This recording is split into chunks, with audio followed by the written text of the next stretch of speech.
Bwana awe nanyi.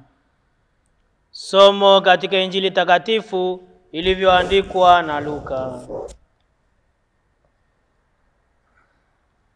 Sura ya 12 aya ya 13 hadi ya 21.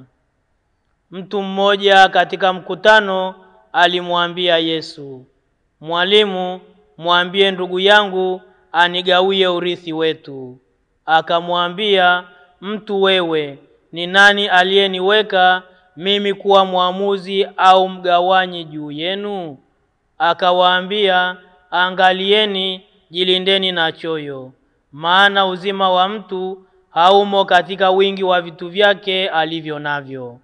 Akawaambia mithali akisema, shamba la mtu mmoja tajiri lilikuwa limezaa sana. Akaanza kuwaza moyoni mwake akisema, "Nifanyeje? Maana sina pa kuyaweka akiba mavuno yangu." Akasema, "Nitafanya hivi, nitazivunja ghala zangu, nijenge nyingine kubwa zaidi, na humo nitaweka nafaka yangu yote na vitu vyangu. Kisha nitaiambia, nafsi yangu, una vitu vyema vingi ulivyojiwekea akiba kwa miaka mingi. Pumzika basi, ule, unywe, ufurahi." Lakini Mungu akamwambia, "Mpumbavu wewe, usiku wa leo wanataka roho yako, na vitu ulivyojiwekea tayari vitakuwa vya nani?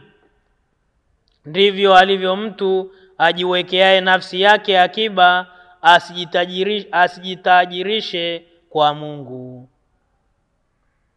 Neno la Bwana.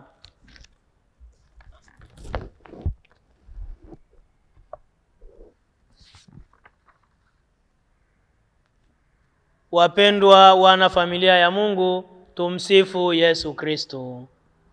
Karibuni sana katika tafakari ya neno la Mungu, leo ikiwa ni Jumatatu ya juma la 29 la mwaka C wa kanisa. Katika tafakari ya neno la Mungu siku ya leo, mama kanisa anatuhimiza kuwa mafanikio katika maisha yetu yasitutenge na Mungu na wenzetu. Katika somo la Injili tulilolisikia, tumemsikia Yesu akiletewa mashtaka na mmoja wa makutano juu ya ugawanaji wa urithi. Katika nchi ya Palestina ilikuwa ni kawaida kwa watu kupeleka dukuduku zao na migogoro kwa marabi wao ili kutafutiwa ufumbuzi.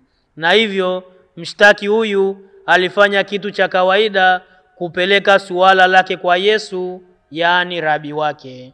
Cha kushangaza ni lile jibu la Yesu kuonyesha kuwa suala hilo halimuhusu. Linaonekana kuwa jambo la kukatisha tamaa, kwani pengine mshtaki alitegemea Yesu aingilie kati mgogoro wao na kumsihi nduguye amgawie urithi wake.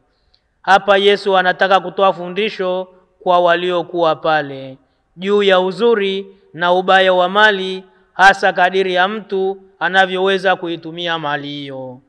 Yesu anatoa mfano wa tajiri ambaye daima hakuwa na hata kuona umuhimu wa kuwajali wasio na mali katika jamii yake.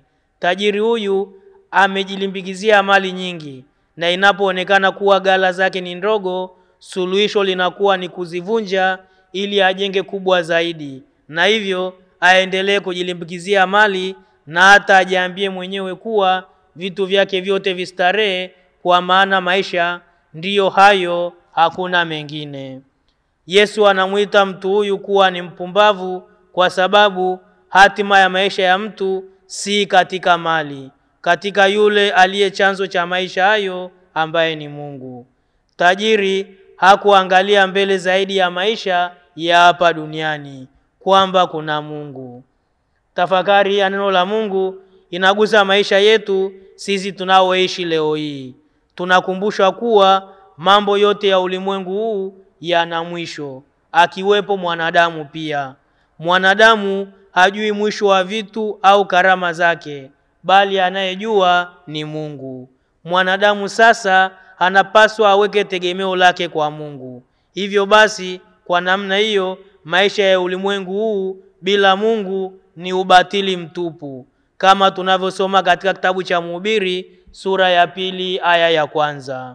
Basi tujitahidi kutumia mali za ulimwengu huu bila ubinafsi, na tuone kila mmoja wetu ni sehemu ya ulimwengu na ni haki yake kunufaika katika yaliyo ya ulimwengu, na mwisho wa wote tunuie yaliyo juu.